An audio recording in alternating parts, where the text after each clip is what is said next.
4 hours. Waste of 4 hours. That sounds like the beginning of Breaking Bad. Oh. Isn't it? It's like, is it the lab, in high school? Man. And his lab teacher's just like, something's wrong with your son.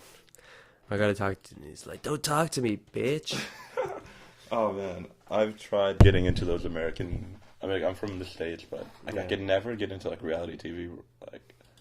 Oh, yeah, well, like, reality TV, that's different, right? That's like... Or just, like, even, like quote Jersey unquote... Shore. That's my show. Which I fucking love. Oh, that's my show. I'm sorry, like, I'm not a big TV kind of guy. Oh, yeah? But that's where my idiot side comes. I'm like, oh, my God. Like, that's amazing. Yeah. Have you watched K-Town?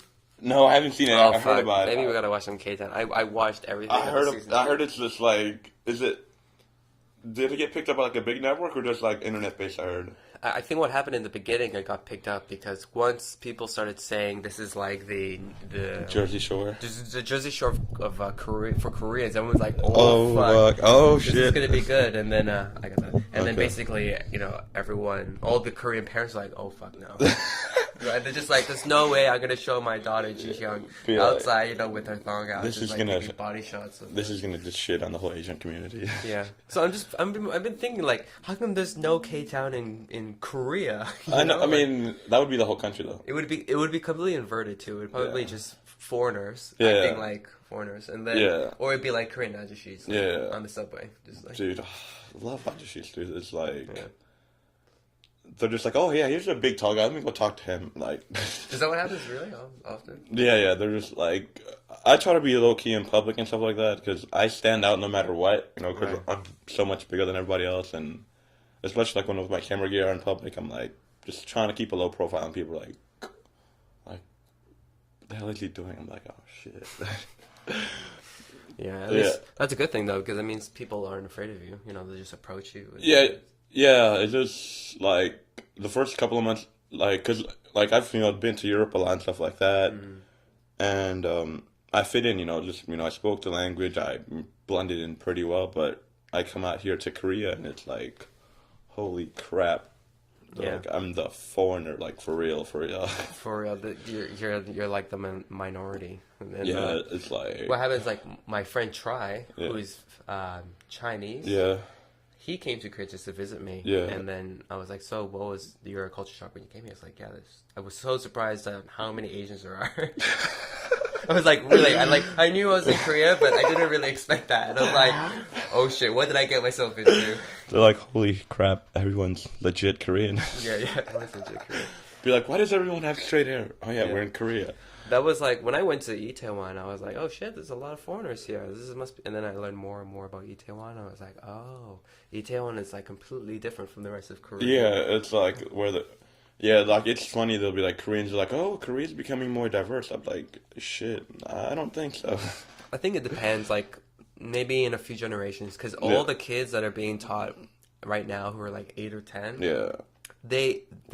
they're taught and learn to hang out with a foreigner person. Yeah, they're slowly... who speaks English, and then slowly they can learn from them to talk like them, or like, learn some English. Yeah, it's funny. Because, after that, like, their parents, they don't know English. Some of it depends on them, right? And then just be like, yeah, my son needs to work really hard. He needs to go like good in English. Be like, how about you? They're like, fuck off. Yeah, I'd be like, I'm 45. They're just kind of like giving up. I have no time for this. Yeah, so then, if that happens, then those kids, they're already used to it. And by the time they're parents, they'll know, they'll really know what, like, foreigner teachers are like. They'll know instead what of having some type of ideological idea. Maybe my job will be easier in 10 years. 20 years. Yeah, I'm pretty sure Korea's going to be pretty cool in 10 years from now. I know, right? Maybe the parents won't give us so much shit. Especially my friends who teach, like, kindergarten, elementary, like, why isn't my son learning English? I'm like, dude, it takes years of, practice and stuff like that. Like, they think their son's going to speak fluent English in 3 months or something like that. Unless you're going out with someone else who's from a different race and different language, and then the best way you're gonna learn is by fighting. Yeah. Because when you're fighting, you're like, "Fuck, you gotta know what the fuck I'm talking about." Right now. And then they're like, "All right, okay, let's sit down." Yeah, I've never. What does jugule mean? Yeah, like you asked me, like and that's crazy because like I've never been the big confrontational kind of person. People are like, "Oh, if I was your size, I would, pick on everybody and stuff like that." I'm like, you can't do that, like. No. like when I was in school, people were like, oh, you should, fight this kid or fight. I'm like, I can't. Like, people would, try to pick on me or whatever and try to make me feel like crap.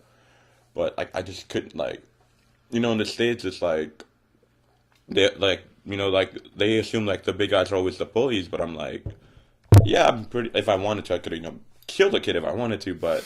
If I wanted to. Yeah. But, like, how do you tell the principal, oh, this little kid who I'm, like, almost, a couple inches bigger than and, like, outweigh by 50 or 100 pounds. If I, break his face, like, I can be like, well, he started it. Like, but, you're the bigger person. You should. I can't always bring out the Hulk. Yeah. There'll be, like, the whole size thing. Like Hulk smash. Yeah, be like, oh, yeah. Yeah, we can't do that. You're not allowed. Yeah, be like, you can't. Like, yeah, so. Yeah. Anyways, we're online. Oh yeah, what's up? What's up, Korea? What's up, everyone? Hello, internet. Yeah. Hello, annyeonghaseyo. Annyeonghaseyo. Soul lights and people and beyond. Yeah, man. So we are on the artist's journey, man. We're talking to everyone on the internet in Korea, in Canada, in the States. Maybe people from the dead. Yeah, maybe some people. We're actually using a Ouija board right now. Yeah, and it's fucking crazy. I think everyone in the States that's listening to it is probably just. Like, still hungover from their party, still, what, back in the States? Yeah, they're in hangover mode. Yeah, they're like, hey, what's up, this They're just waking up with some weird person beside like, them. who the hell is this dude? Yeah, this is the alarm clock. Yeah. Anyways, let's just start the show. Alright, man. Okay.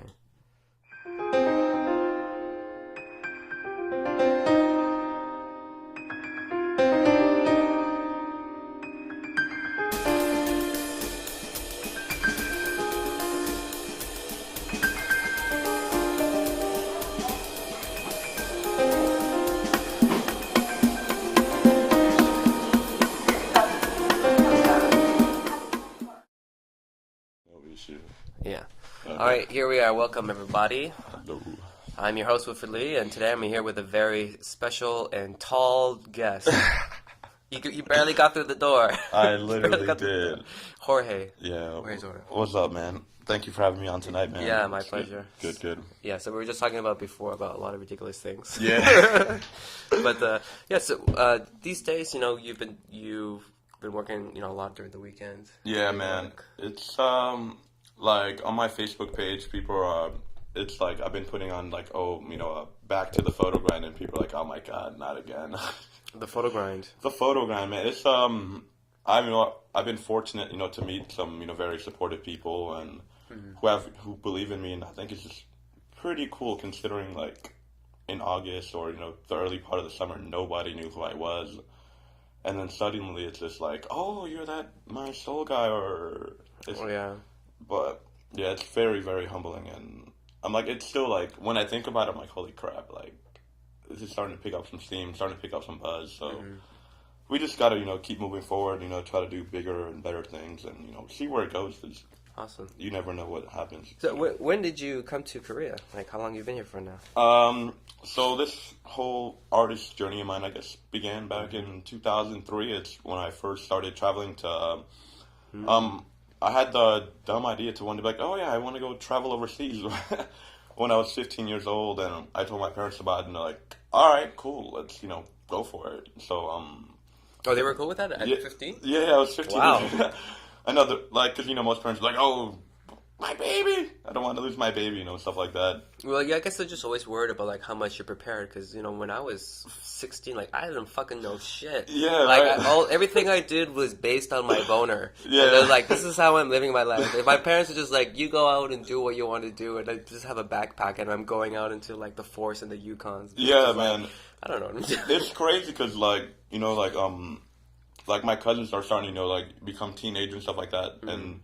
Like, they're like, when they were 14, 15, I was like, wait, I was this young and I made, like, that big of, like, a life-changing decision, but it was pretty much, I guess, the beginning of my quote-unquote artist journey. It's when I first started just writing, just for the sake of writing, because I had all these emotions. I was like, holy crap, I'm going to go abroad for a year and I'm not going to come back, and I was 16 at the time.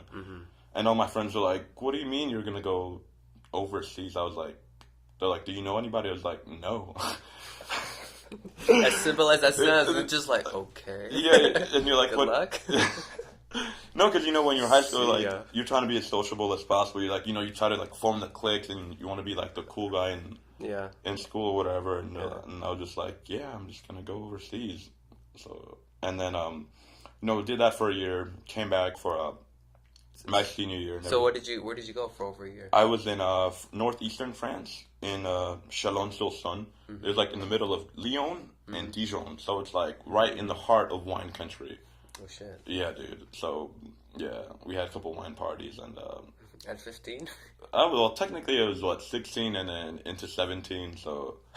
Yeah, man. So how did you? Where were you staying? Like, you didn't know anybody. So how did you work that out? At that age? There's no Facebook, by the way. Oh yeah. This is like for the younger people. There was no Facebook. This is pre Facebook. Once upon a time, there was no Facebook. Believe it or not, no Facebook, no Twitter, no podcast that everyone nowadays seems to have. There were phones with cords. Yeah, right. Okay? Oh my God. There were beepers. Wait, I think maybe there was no iPhones. No iPhones. No iPads. None of that. It was VHS and DVD was coming out. Yeah, probably. like they're like, oh my God, we got this DVD. I was like, what is porn? You would find in the woods. Yeah, that you would never find on a computer. You still had dial-up.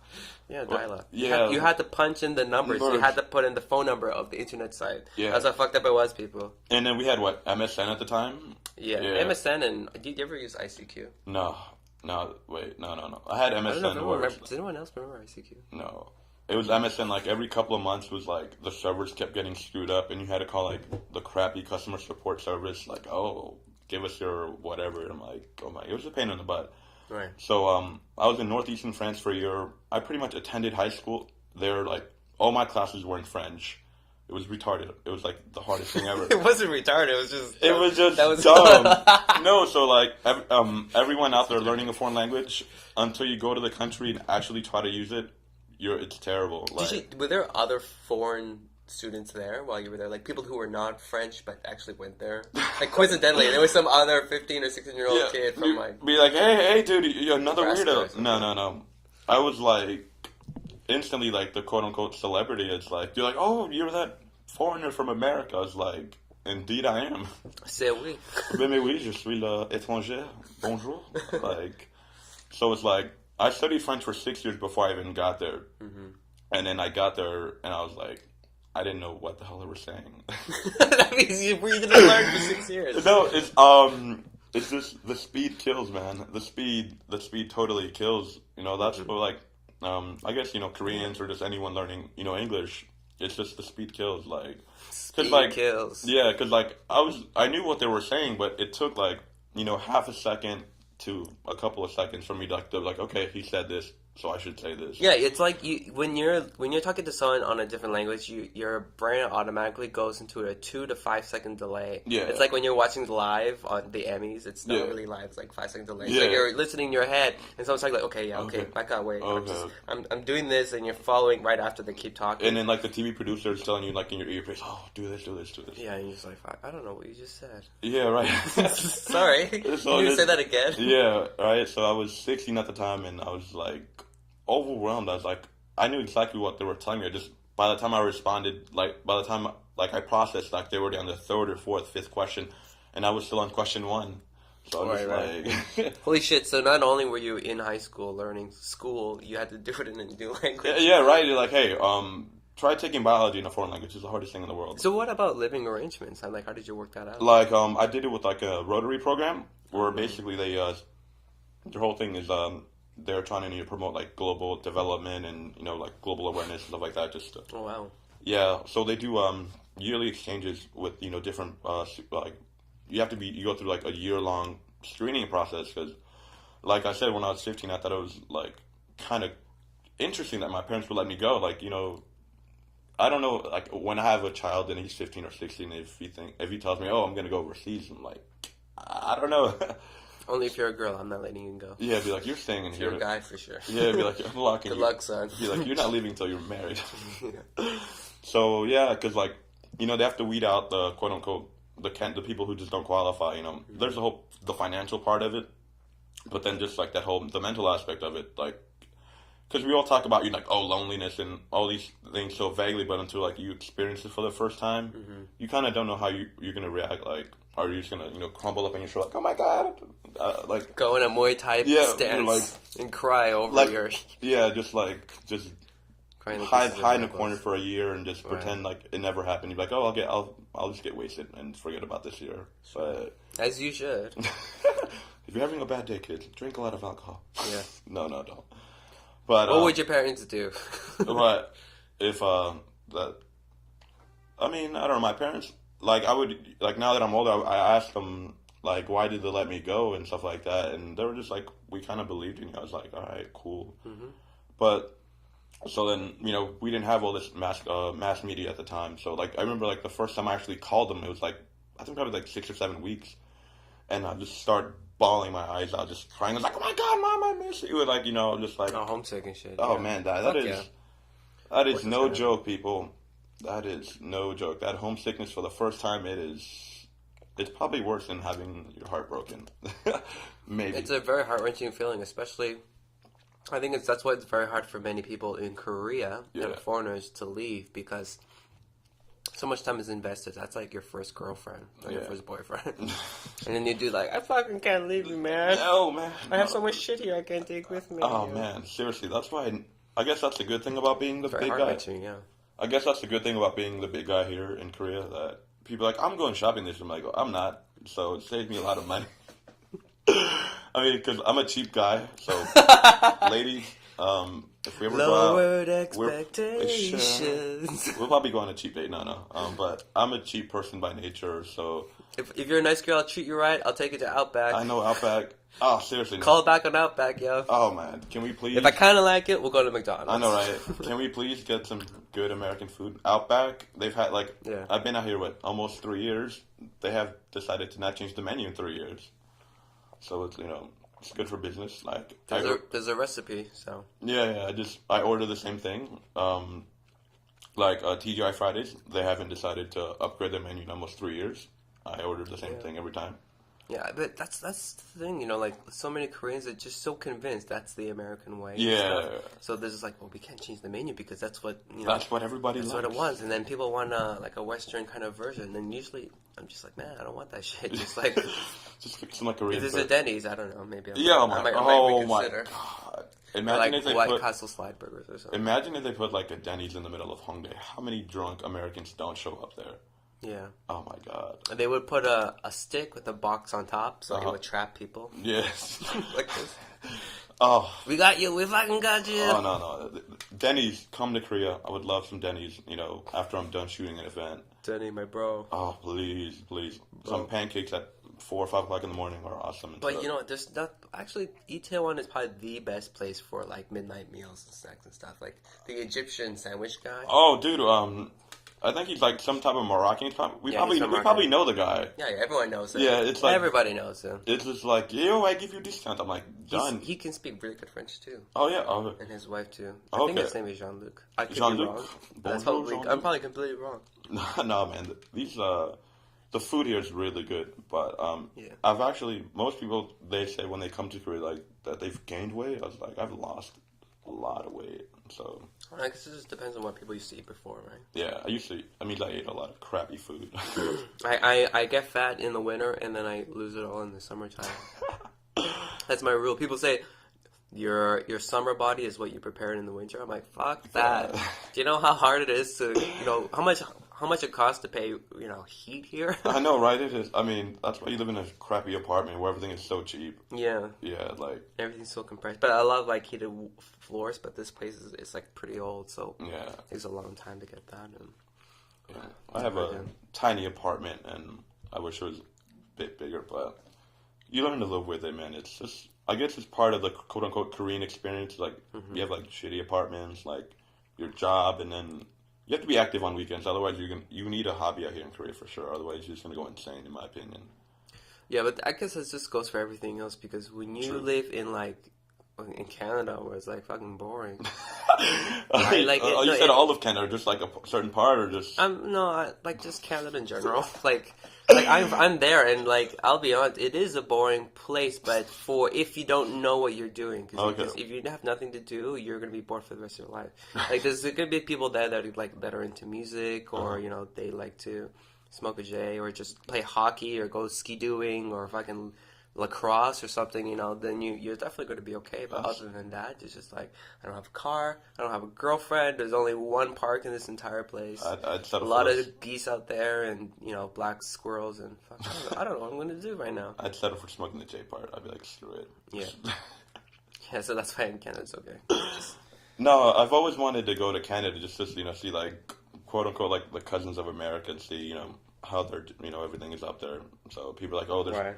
Is it true? Like, I don't know if it's true. Where they're like, oh, there's more like grizzly bears and moose in Canada than like actual people or something like that. Than what? Than Hebrews? No, than people. Oh. No. Are there more moose than Hebrews? Hebrews are nice people, man. Of course, yeah. I just thought that was very specific. It's like, I don't know if people did a lot on that statistic. It's just like, we gotta find out the ratio between Hebrews and moose, like Chinese and beavers and stuff. I know, like, right? I don't know. Like where in the city, you're rarely going to see moose or stuff like that. If you go out into like the Rockies, for sure, you'll definitely see a lot of stuff out there. Sometimes you'll see a lot of raccoons, and raccoons don't give a fuck about you. They don't care who you are. I hate raccoons. Like you'll see a garbage can like just 2 feet away from you, and there's this raccoon on top of it, and he's just like looking through shit with his tiny hands like this. Where's breakfast? And then he's just like looking at you, and just like, "What's up?" What's up, just man? Like goes back. Don't mind me. Yeah. Yeah. Sometimes I'd see the odd skunk, and I'd be like, "Oh shit!" And I had to cross the street, or like some geese, a lot of geese, and I hate geese. Black squirrels. It's like the difference between New York and Canada and Toronto is like black squirrels. It's like it looks like a mini version of New York. No. Just squirrels everywhere.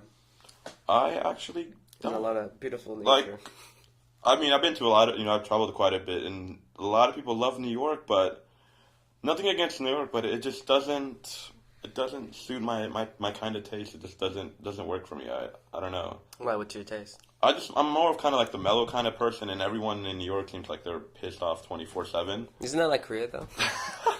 It's smaller and there's more people. No, but at least like everyone's a bad driver because they're Asians. I know. It's terrible. No, but like I guess when someone bitches at me in Korean, I guess I don't know what they're saying, so I guess that's better. But like when someone just bitches you in your own language, you like it rubs you the wrong way a lot more. That's so funny. I don't get offended if I don't understand what the fuck you're talking about. Yeah, like I'm pretty sure, but like that makes sense though. Yeah, I mean not that you're being ignorant. You're just like, okay, I'm glad you choose to be ignorant. No, because like. I mean, you probably have an idea, but it depends on the detail. Like someone says, like "You're just like, yeah, that probably means fuck you or something. You get it, right? Yeah. But I guess it's kind of like you've had like Spanish parents, obviously, right? Yeah. Just to be clear. Yeah. By the way, no, I'm actually Hispanic. People, believe it or not. Hispanic, yes. 100%. I just happen to look like a freaking giant white guy, but yeah, I was born in Honduras. So my Spanish is perfect. Granted, I can't read it or write it to save my life. Mm-hmm. So, but that's what happens with most people, with most kids back in the States. Like when you immigrate from your whatever Spanish speaking country to the States, you just you have to learn English. So you're not gonna I'm gonna spend 5 minutes to learn how to write a language that I'm probably never gonna have to write in. So. Mm-hmm. But like my parents always give me a lot of crap, like, oh, you should learn how to read and write Spanish. I'm like, I'm trying. So. Yeah. I have friends in back home in Honduras. Over the years with Facebook, that's how I've learned to actually type in Spanish. It's Facebook and Google Translate. Oh yes. So just learning slowly but surely. Yeah. This episode is brought to you by Google Translate. Yeah, right. When you don't understand something, just.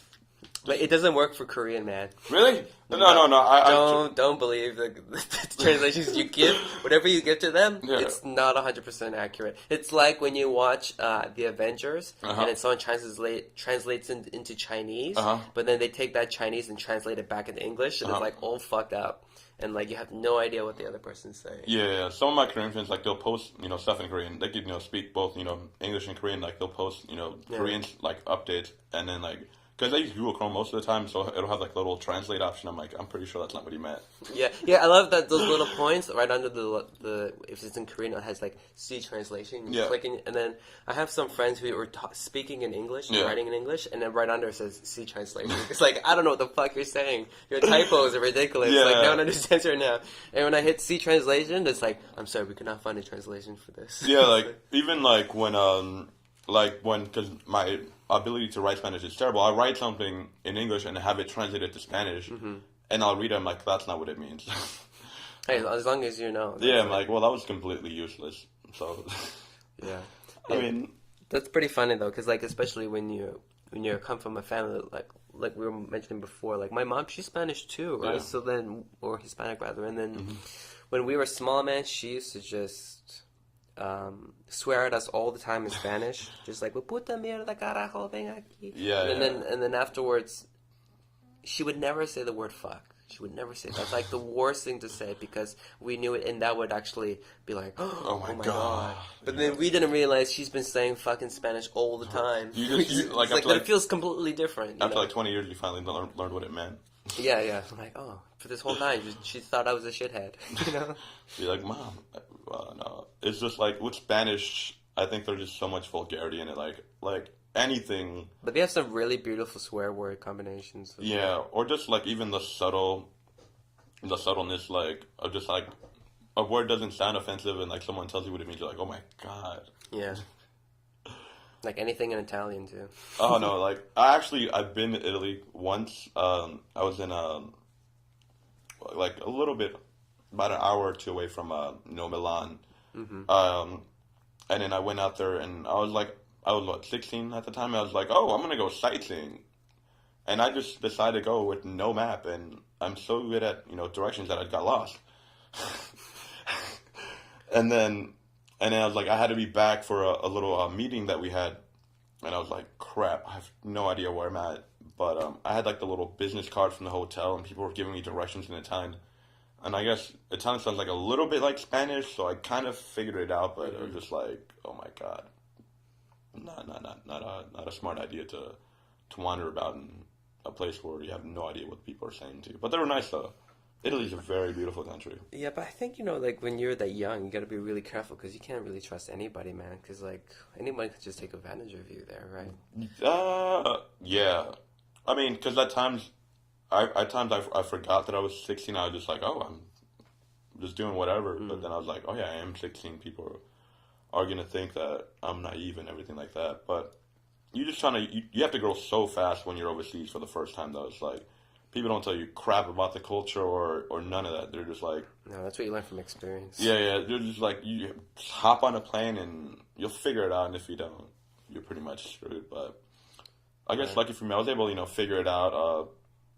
And found my way and met some cool people that I still keep in touch with. So this year in August, it'll be like 10 years that I went to France for the first time. So I was like, holy crap, like what has happened the past 10 years? I was like, it feels, I mean, I still could like vividly remember that whole year for the most part. So maybe in 10 years my memory will be a lot worse, but. And then it was all a dream. It'll be all a dream. No, but from what I can still remember, it was a blast. Sure, yeah. It was. I still can't believe I went though. It was like, because people, like you hear like elderly couples like, oh, I want to go to France one day, and I'm like, I lived there on 2 different occasions, so it's like I've been very, very fortunate, like travel so much. But people like love to travel, but when I travel, I always go there for a long time, so it's kind of like an extended vacation. So people. They'll go to somewhere for 2 weeks, like, oh my god, it was amazing. And then I was like, oh yeah, I lived there for a year. So what exactly was your favorite place to stay? In where? Just in general in the world. In general, like, actually I was out when I had an event last night, and then one of the people I was shooting, she was like, where is your hometown? Because I told her I was traveling so much. And I was like, good question, I have no idea. Because so I've lived in France on 2 different occasions for almost 2 years now. So lived in Paris. I visited Spain, been to Italy, Switzerland, Holland, Belgium, obviously I was born in Honduras. I pretty much know the entire east coast of the States, and then went to Japan, like a little layover, so I guess you tally that up as a country visited, right? Mm-hmm. Do layovers count, like when you visit? Like unless you get laid. Oh! So, I guess you would say, like, I guess 10 countries that I visited, but I guess Japan was like the shortest place that I've stayed. It was like there for like 2 hours, but yeah, it seemed pretty nice. It was right after that, the tsunami, so I was pretty crazy. And then here in Korea, so I guess my hometown, I guess it would be Paris. I've always been fascinated by the city, the history behind it, and it's just one city that, like, if I found like the same, situation like that I have here in Korea, in Paris, I would leave tomorrow. I would quit my job and be like, I'll see you guys later. It's just, I feel so comfortable there. The people, the language, the whole like French vibe that I guess most people don't like. It fits my style as a person, because the French people, like, if you don't do something like one day, be like, screw it, we'll do it tomorrow, and if not, we'll do it the other day. And so it's like procrastination with style. Yeah, and it's very counteracted like to how I am, because I don't procrastinate about anything. Right. Because I just do stuff. Like, I don't really plan. I just do stuff. Mm-hmm. But just having like the ability to just be like, I'll just procrastinate and people won't give me too much crap, Because like in the States, people are like, I have a million things to do, and if you don't do all of them in a day, like everyone's like really, really pissed. I'm like, right.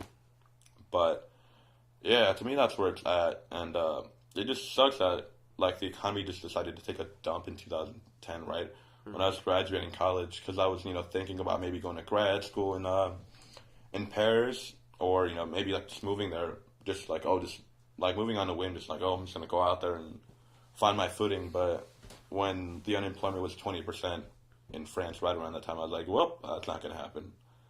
And then the economy went crap in the States as well. I was like, so where were you exactly before you came to Korea? I was a poor college kid in Jacksonville, Florida. So to all my ospreys out there, I met a few ospreys.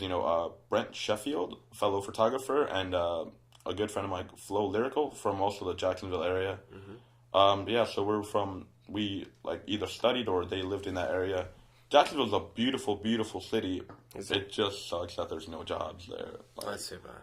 Yeah, like I was, hoping to stay, because at the time I was, still traveling, in and out of my college dorms, and I was just like, I was done with college. I was like, I just want a crappy job, a crappy girlfriend, just like I just want it to be like a crappy girlfriend, or just like what a crappy job. Yeah, just be like, I'll accept that. Yeah, just be like normal for like a while, Yeah, just settle down. Be like, all right, let me pay my dues, and I'll figure it out. Mm-hmm.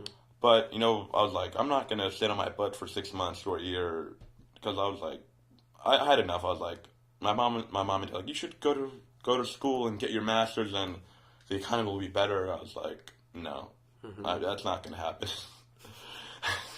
No, because like when because like at my university they were holding like job fairs and everything like that, and I would meet candidates with like master's degree and like PhDs, and like they were applying for basically the same crappy jobs that with my bachelor's. I was like, and they're like, oh yeah, I haven't had a job interview in 6 months. I was like, really? Wow. I was like, so that did not motivate me at all to study for the GMAT or any of those grad school exams. So like if we spent $10,000-$12,000 and still can't find a job, I don't like my chances either. So how did you get to Korea from there? So then when you're desperate, you just start your survival skills start kicking in, and it was like the last 3 or 4 months of college that I was Mr. Click, just apply. Mm-hmm. I'm pretty sure by the time I graduated college, every person had my resume in Florida, like, because I was applying to like every job. I was just hoping someone would give me a chance, because they'll be like, oh, we love your personality, we love your attitude, but you don't have any experience. And my logic was like, if you freaking hire me, I'll have experience, And they're like, even if you paid me minimum wage at the time, I would have accepted the job. I was like, give me something, And they're like, oh, so they didn't give me anything. And then one day, it was like a random thing on I think it might have been like Craigslist or something like that. And it's like, come teach in Korea. Craigslist, you always save the day. Oh, thank you. I think it probably might have been Craigslist or Monster. Like one of those little shitty job sites wherever these recruiters put these postings at. And then I immediately pressed miscellaneous romance. Yeah. Be like, and boy, what did I find? Be like, I don't need a job. I need to get laid. I'll click on that. And then I got a layover. Oh. Yeah. So then, that happened. I was like, because like people tell you if something is too good to be true, it probably is. Sure. And I was like, this is BS. There's no way they're gonna hire me. It's like spam in a way. Like it's kind of weird how that actually can be true. It's like, oh, you want to come to Korea and teach English for like thousands of dollars? Because sometimes you get those emails at Hotmail and it's like, I'm a prince, like in Nigeria, and like I have like $10 million to give you. Imagine if those things were real and like you actually clicked on it. And then if you said no, you're like, fuck up. And the guy's like, what am I going to do with all this money now? It's like, why doesn't nobody like me? So I guess I'll just go burn it now. I know, right? I have no friends. Yeah. Yeah, oh my god. I'm hoping that one day those things are real. Because like I still have my crappy AOL. I'm probably like the only person in Korea who uses AOL. So please keep sending me those spams. Hopefully they're real one day because I would love $10 million. Spam's so weird like that. Like, who decided to con people by saying you're a prince with like millions of dollars and you gotta go and get people like that? Yeah, like I'm in the middle of Africa. I'd be like, why do you think I would go in the middle of Africa? But some people did fall for that. There was this one guy I read, and he basically sent over like $250,000 to a girl. She's like, yeah, we're gonna meet, we're gonna marry. And the picture of him is just like bawling. Like, oh my god! He spent his whole life. And he told his parents about this, and they believed him too. So they gave their money to him. And he started putting all his money into it, and he never got it back. And that kind of situation is like, who do you call? There's no internet police. Be like, you call 911. Be like, I was stupid enough to fall for a scam. Yeah. And even that, what's really interesting too is robots, like spam bots. Oh, yeah, those things. For example, for me, I can't really use MSN because I'll just get emails, but sometimes I'll get messages from friends that I have not talked to for years.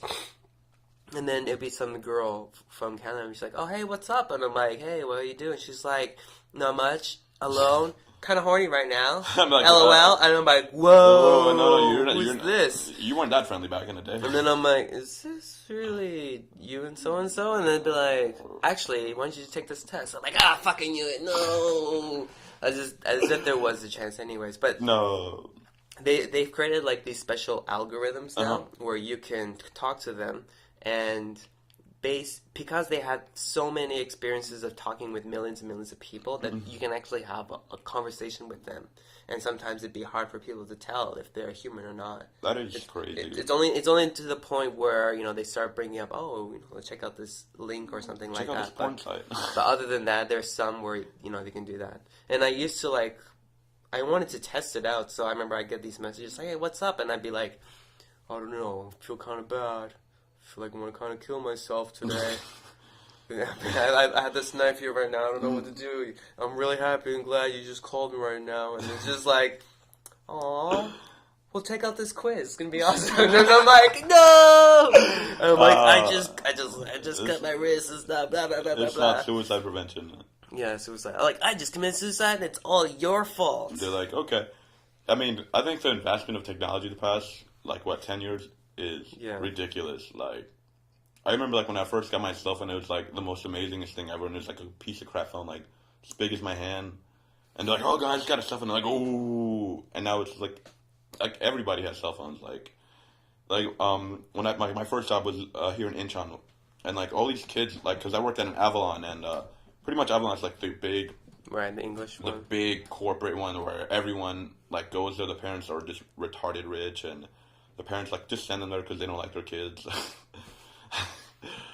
I don't know, man. I don't know if I would send, if I'm fortunate enough to marry a Korean girl and decide to stay here. I don't know if I would send my kid to English Hagwon. Yeah, I don't think I'd go if I had a kid and I was in Korea still for some reason. Yeah. I don't think I would ever make them go to Hagwons at all because that's the worst experience. These kids look so freaking miserable. And I'm try to be cheerful. And, I'm optimistic about a lot of stuff, but sometimes I'll see in a kid's face, I'm like, this kid has absolutely no desire to be here. Yeah, and then this really depends on it. Yeah, because, like, I've had a girl, like, one of my students was like, I don't care, my mom doesn't care either. I'm like, perfect. You're going to learn absolutely nothing here. But thank you, I love your money. So It's like, girls have vaginas, boys have penises. Yeah. So just, like, when you get those kind of comments, you just kind of, like, this is just, like, a system, and you kind of just learn to live with it. You try to, to make the most of it. Yeah. And then with, most schools out here have cameras, so they're always watching you.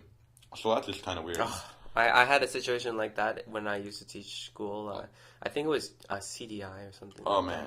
And they had cameras, and you had to dress nice all the time. Yeah. And then I had like a review of my class session once. And I went to like the office where they had the cameras, and then we were watching me teach.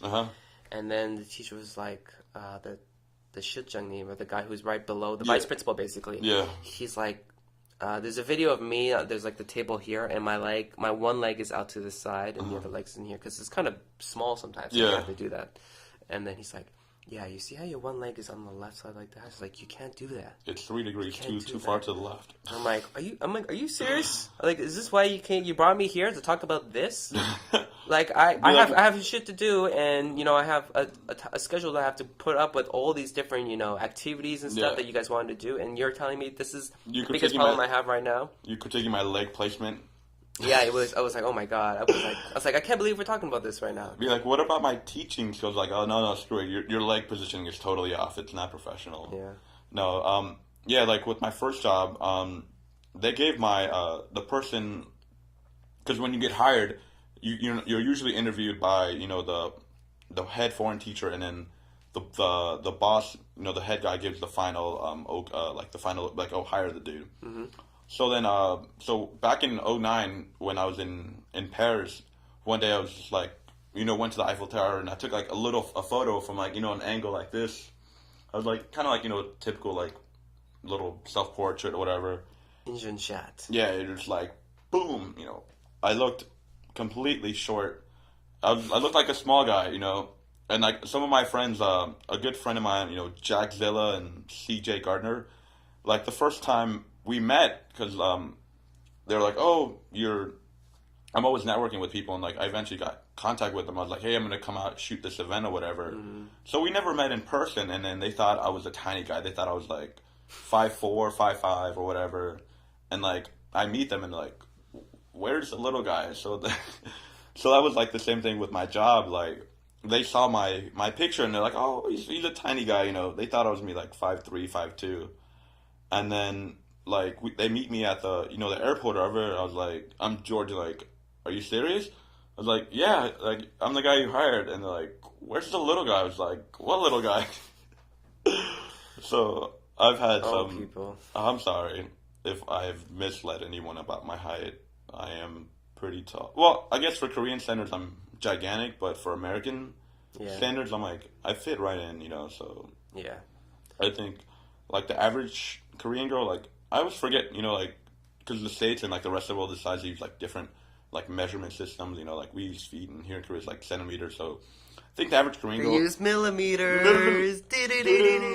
I'm like, just come on, America. Somebody's gotta give in or something like that, because this whole conversion, it gets annoying sometimes. Like when you're just trying to like convert and stuff like that. So like I think on average I'm like almost 100 centimeters taller than most Korean girls.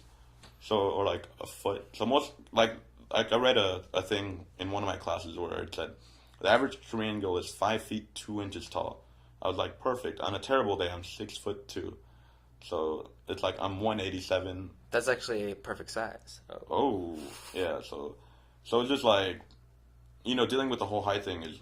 Yeah, but I don't think there'd be one girl who is really upset about a guy who's taller than them, because that's what they usually prefer. I think I'd be like not. That's what girls are into, man. Tall, right? I don't know. I've never seen a girl's like, I wish I met a guy who was as small as like Danny DeVito. Do you know a guy who looks like Danny DeVito? I really want to do that. Dude, my boobs are getting really hard right now. Dude, David Spade, about the short guys, like David Spade is a midget, but this dude bangs every hot chick in the world, dude. That's because he's famous and he has a lot of money. And I'm sure Danny DeVito could do that too. Yeah. And actually, a lot of celebrities are really small, like fucking Tom Cruise. Yeah, like I was just thinking about that. And like, I thought for the longest time, Tom Cruise was Phoenix. like, I was like, Tom Cruise is a freaking beast. I was like, this guy's a monster. There's actually a scale online, and you can see like the height of all the celebrities. Even like Sylvester Stallone, he's pretty tall. I think they're pretty small. Arnold Schwarzenegger, he's about 6 something. Yeah. No. Oh, I think we might have probably seen the same thing where it's like they put like all the celebrities from like. I think like Hulk Hogan was the tallest. He was like 6'8", and then like the shortest one was like. Hulk Hogan 6'8"? Yeah, Hulk Hogan is legit 6'8". They said. Really? Yeah, these wrestler guys like. We gotta find this out. I want to see this. Yeah. It is because people like tell me like, oh, those basketball players don't look that big, and like even like they're fucking big. Yeah, they're friggin' huge. And those people don't watch basketball. Yeah. They're like, oh, they're not that big, and I'm like, the smallest guy in the court is still bigger than like the average person. So, I don't know. You know, I've adjusted well to Korea. It's not too terrible. Celebrity heights, there it is. How tall are celebrities? Snooki's pretty small. Oh yeah, she's made a living for just being short. What the fuck is this? Those are not celebrities. But speaking of Snooki, does anyone know when season 6 of Jersey Shore's coming out? Like, is there a season? I thought it was canceled. No, they're making one more. I think that's my show. Like, I don't watch a lot of like TV, like, but that's just my show. That. So if you guys know when the next, I think they're making one more season. Like it'll be season 6 or 5. So we should just ask Google. Or ask Jeeves. Or have the public tell us because we're lazy. The public. The public. Yeah. Parlez-vous français? Yes, I do. Yes, I do. Like, or it's funny, like when someone. Oh, here we go. Okay, yeah, there we go. Holy shit, yeah. Yeah. Hulk Hogan's 6'7". Yeah. Wow. Yeah, dude. Yeah. I'll show you guys this chart so you can see what it looks like. Yeah.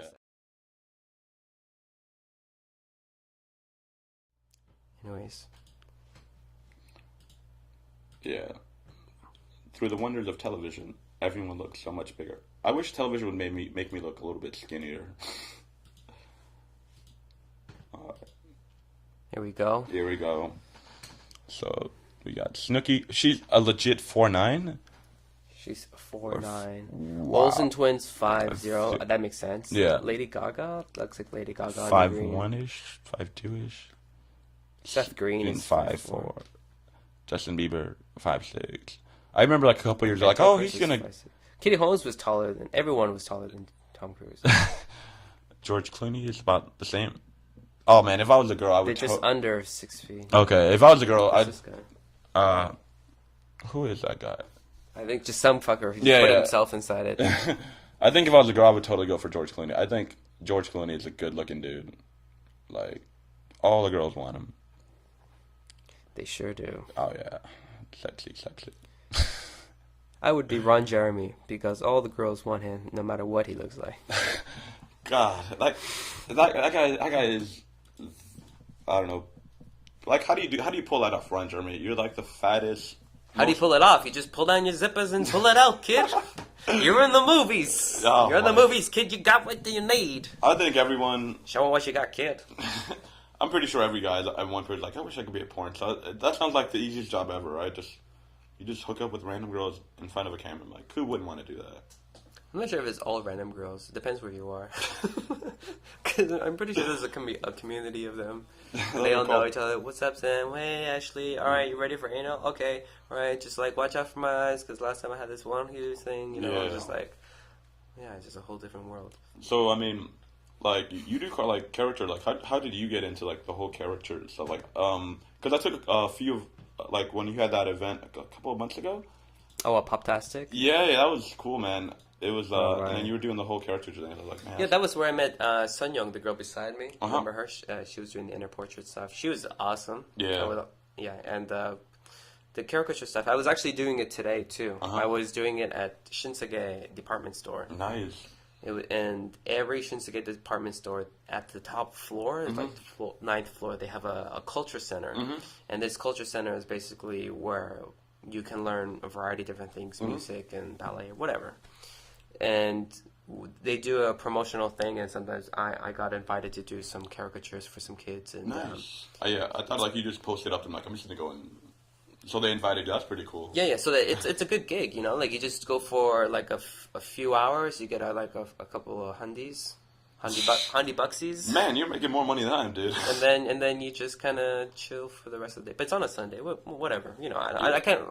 I don't care if it's Saturday or Sunday. It depends if I'm, you know, what I'm doing at that time. Yeah. But anyways, yeah, the caricature thing. I didn't start getting into it until my after a year and a half. Yeah, because you've been here like 4 or 5 years, right? Yeah, so here a while. I was I was taking classes from a friend of mine named Yanni. And, okay. I learned. Learned. It was in the beginning. I was like, yeah, I could do this, and then when I started doing it, I'm like, I fucking can't do this. This is fucking hard. Yeah, man. Like I would draw, you know. I was like, okay, I have a good idea. Maybe I can do like a caricature. But doing retail caricature and doing what is it? Not portraits, just studio pieces and stuff is like really tough because when you do that stuff, man, it's fucking like you can just take all your time. You can just take all the references from photos, right? Yeah. But you can only draw really good at that certain angle. But when you draw someone that's in front of you, they're always like this and stuff. Even kids, yeah, you know, kids are like they were moving. I was like, I'm never like just fucking hold still, man. Just like don't move. No, I'm just like okay, just let them be. Yeah, because when I was at that event, like they were just like literally talking to like one another, and you're just like. Just like I'm snorting the ink on the paper. Yeah, but I think if I don't know why I do that. It's not on purpose, but I'm just like looking. Yeah, because like that's when I took that picture of yours when you were just like that. Yeah, like I'm high. You're like, oh, there's a magical white line here. Yeah, it's like it's pretty interesting because when I was first starting it here, I didn't know anything about it before. Yeah. It was like pretty much the same as everyone thinks. Oh, it's just caricature, like that. You just put a small body on it and stuff. And you just do it. Yeah, but when I started getting deeper into it, I was like, "Whoa, this is pretty crazy," because it really changed the way how I see people now. Yeah. Like I can't see people. Just as how I see them, I see, you know, you have to see a little bit more. Key features. Absolutely, and it's all about revealing their inner personality through external features, and the more you exaggerate, the more it has to be resemble them in some way. I think the same is, you know, with photography, where people just, you know, because Korea, like, I didn't expect Korea to have such, like, a huge, you know, camera culture. Because, like, when I first got into photography, I was like, oh, you know, I'm just going to do this, you know, for fun. And then the whole snowball effect started with, like, a simple little Craigslist posting. Right. Or I was just like, you know, I got some, you know, quote-unquote good gear. I have no idea what I'm doing. I'm not going to charge you anything because it's my first photo shoot. And then this girl responded, and she just happened to be, like, one of the most well-connected, like, people in all of Seoul.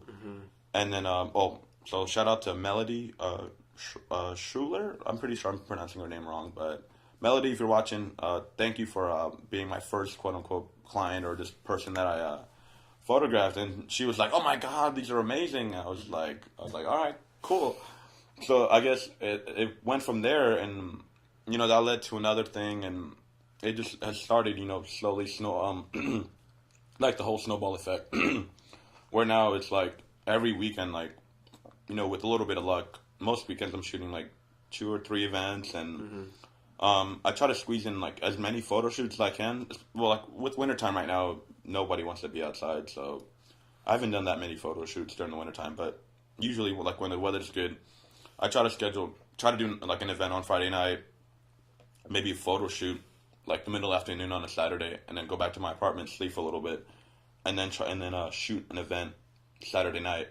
And then I rarely shoot on Sundays because I'm just tired from, you know, back to back all nighters. I guess I'm getting too old at 26 for back to back. It's so exhausting. Like you'll wake up on. It's just about like you can burn yourself out so easily. And stuff because you can get yourself pretty busy, which is a good thing too. You just gotta know your limits sometimes and just kind of like. For me, like I have this exact same issue too, and I've been really. I remember this one guy told me because he was pissed at me, really angry at me, and he's like, "What the fuck are you doing, man?" He's like, "Don't work hard, man. Work smart." And I was like, "Oh fuck, you're right." I was like, "That's what I've been doing wrong." I was, of course, you need to work hard, but you need that kind of passion, that energy to do it. But you got to get to this point where you just kind of know how to work, efficiently, without exerting too much, power into what you're doing, because later you can use that energy to do something more later on and stuff. You got to spread yourself out nice and, evenly across the board instead of, putting too much on one side and you just get totally burnt out. You're just like, oh, I can't take this. I'm not going to die. You can literally get sick. Yeah, like you said, working wisely, especially for me, like on weekends, because I only shoot weekends. Yeah. So, like when I'm shooting an event Friday night, I'm stoked. I'm like, oh, I'm ready to go. But, in the back of my mind, I was like, I have 2 gigs in, a couple, as soon as I finish this one, so so it's like when I shoot Friday night, I try not to, I'll try to get good photos, but not use too much energy, because I'm gonna get home 4, 5, 6 in the morning, and then I'm probably gonna get no sleep. I always have trouble sleeping, so it's probably not a good thing for me to shoot so much, but I kind of learned to deal with it. So it's I'll go to bed at 5 a.m. on a Friday night, and then sometimes I'll have a 3 o'clock, 4 o'clock photo shoot, and I'll show up to the set. To the location, whatever. I'm still half asleep, and my client will be like, "You're right." I'm like, "Yeah, I had an event last night," and then the client will be like, "All right, let's do this," and then I'll do the photo shoot again, making sure that the photos come out well, but I have another event right after that, so. Right. I don't know if it's just my terrible scheduling. Maybe I should try to spread out my gigs more evenly, but just kind of go with the flow. I'm not gonna say no to a gig. So when someone's like, "Oh, I need you to take my photos," I'm like, "All right, let's do it." So a couple of 2 or 3 weeks ago, I was shooting an event for Icons Media. It was Soul Streets Volume 6, and did the event. We were out there in Hongdae till I think 4:30. Damn.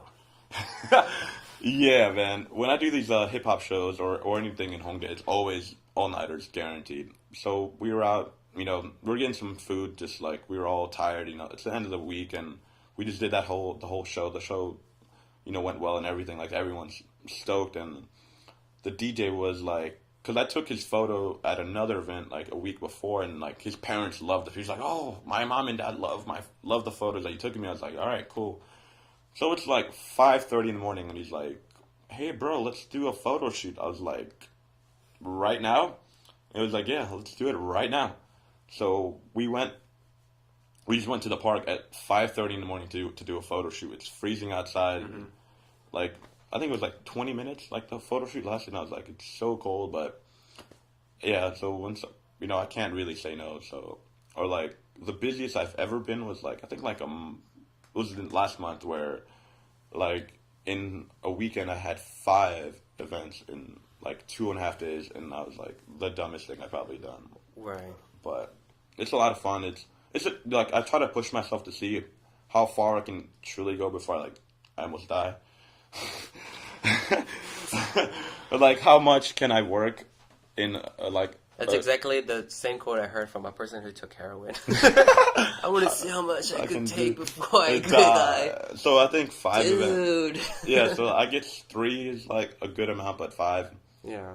Because just it kind of just like I said before, the scheduling, where it's oh, we want to do a photo shoot before they, because a friend of mine, they were performing at a club, and they want to do a photo shoot before the club event. I was like, all right, cool. Did the photo shoot before, and then we went to the club. So I shot them there again, and then that following day, I had another photo shoot. So it was tired, but it's fun though. So I can't really complain about the whole photography thing. Right. It's a good opportunity, like we were talking about before. It's about keeping something good and consistent in Korea. Definitely. And that's the best way to meet everybody that you want to meet. Yeah. That you can help out, and it's an interesting lifestyle too. It's yeah. It's the kind of stuff that not really a lot of people get the chance to do. No. And you're invited because they want you to take pictures too, right? Yeah, I mean, I don't show up unless, like, actually, like, this Friday, on Friday was the first party I went to, like, in 6 months where I didn't have my camera, and people were like, George, where's your camera? I was like, left it at home. They're like, what do you mean you left it at home? I was like, yeah, I'm not shooting today. And they're like, are you partying tonight? I was like, yeah, I am. You're like, let's party! I'm like, all right, let's get drunk. So then you need a guy to take pictures of you partying. Yeah, right. So I just started thinking, like, in the back of my mind, like, so when I get married, like, who am I going to hire to do my photos? Just like this. All your shots are like considered in your wedding. Yeah, man. So you're going to, like, throw some rice up in the air and you're like, just like this. No, but, like, the whole photography scene out here it's crazy. It's crazy how good people are. And I'm, like, the new guy. I've been on the scene for 6 months. And, like, my photography buddies are so good, too. It's like... So how's the community? Like, for the most part, the photographers here, I think, we try to, hang out as much as we can. But, most of my photography buddies are always shooting, too. So, like, when we get the rare chance to, just, like, hang out, like, we'll just talk photography stuff, talk about clients, see how business is going, stuff like that. So it's always nice to catch up and just, because, like, they're my friends, too, not just, just, like, competitors and stuff like that. So people think that, oh, this person is, being better than you and stuff like that. I'm like, they're also my friends, so it's like... That's really important, too. Yeah. So it's like, I mean, sometimes I do get bummed out, like, that I didn't get a gig, but if I know a friend of mine got it, then I'm like, all right, man, cool, like... So, it's, a business, so it's, like, very cyclical. Like, there'll be a couple weekends where I'll shoot, like, one event, and there'll be in a weekend, like I said before, we'll shoot 5 events, so just...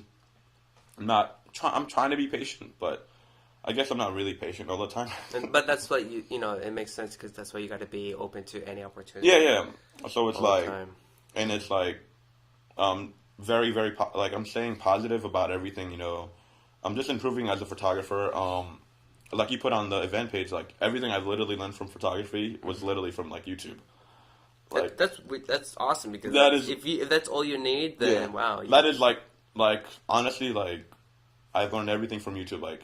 When it's photography, like I can't. Thanks, YouTube. Thank you, literally. You made me so much money, YouTube.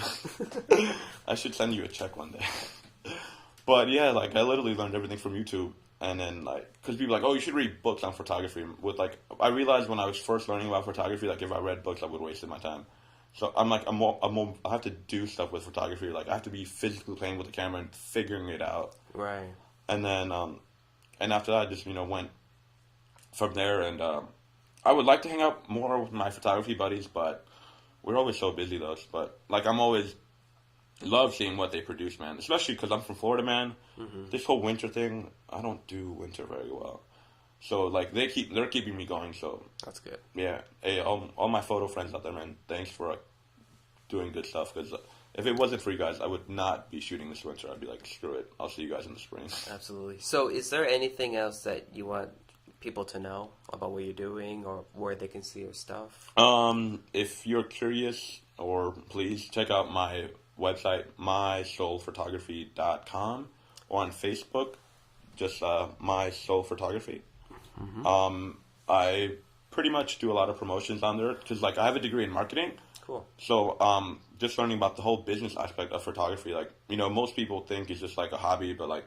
I'm trying to learn the whole business of it, maybe one day, like, open, like, a store or something like that. Mm-hmm. So, and then, like, what else do I have coming up? I have 2 big events in 2 weeks. The first one is Soul Streets Volume 7, the 25th, I think. Nice. Double check my page. I'll post something on there. It's, we have a mixture of both, expat and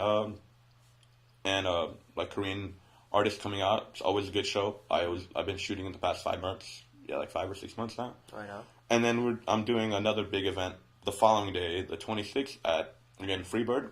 We're doing Clash, I think Volume 4. Oh, Clash. Oh, yeah. So we're doing, it's a fundraiser for North Korea. We're trying to raise some money, so please come out, donate, and come out to both events. I'll be there.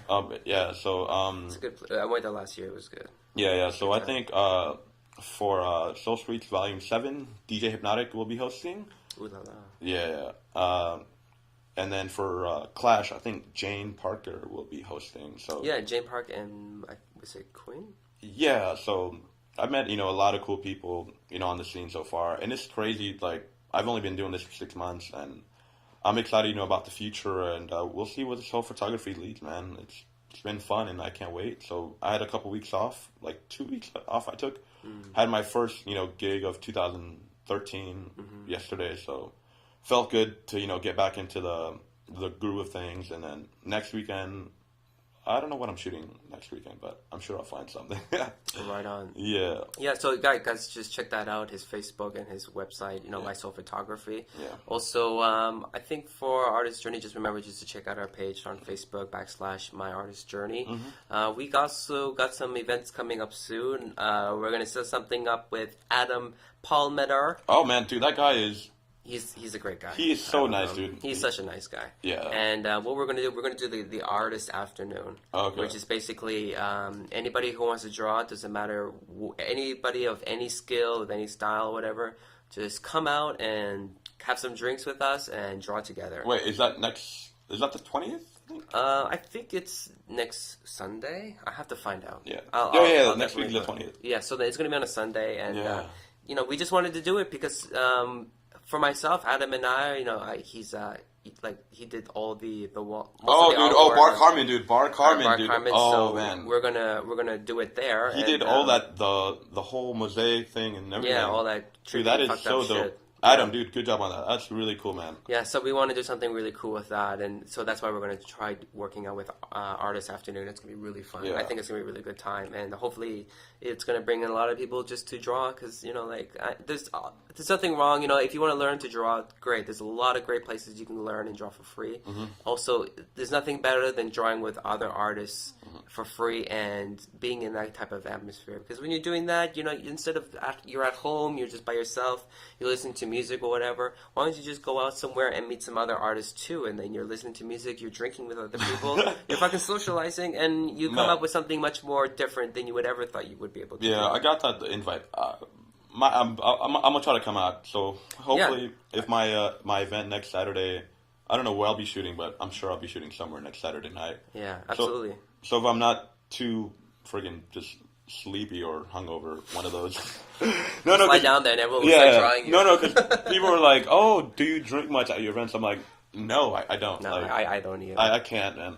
Like, I have to be the most I think at a friend of mine's party at Club Naked like a couple weeks ago, I think everyone at the club was wasted. I was like I think so. It is a club, right? It's a club. Yeah, I was probably the only sober person there, and a friend of mine was like, "What do you mean you were sober?" I was like, "Yeah, I was sober," and but there was all these bottles of alcohol at the table, and you didn't drink. I was like, I think I had a beer the whole night. Yeah, this is other people's stuff. Yeah, because most people don't realize that my camera gear is not cheap, so I can't be wasted and have my expense be and then if it falls or something like that, I think I would.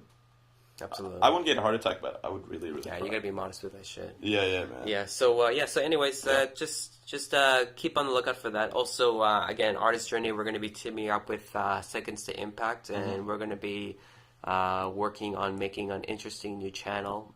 There's gonna be Impact Radio with more podcasts. We're gonna help people making some podcasts. So if there's anyone out there who is interested in making one, just contact me. Just let me know, and then we can work something out. And also, I'm going to be working on Impact TV. Yay! What? So I saw that you were teaming. Oh, wait. Can I say something to Seconds to Impact? I emailed. Hey, I messaged you guys. Message me back. I want to shoot for you guys. I'm trying to, team up with anybody. Okay.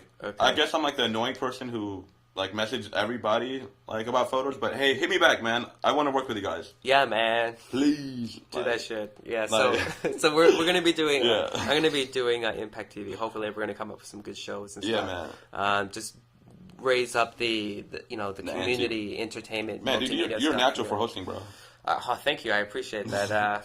You're a pleasure too. You're a scholar and a gentleman, Mr. Jorge Toro. Yeah, man. Thank you so much for coming on. I appreciate it. Thank you. So thank you to everyone who is listening, and I'll post this later on. And again, check out his stuff, My Soul Photography.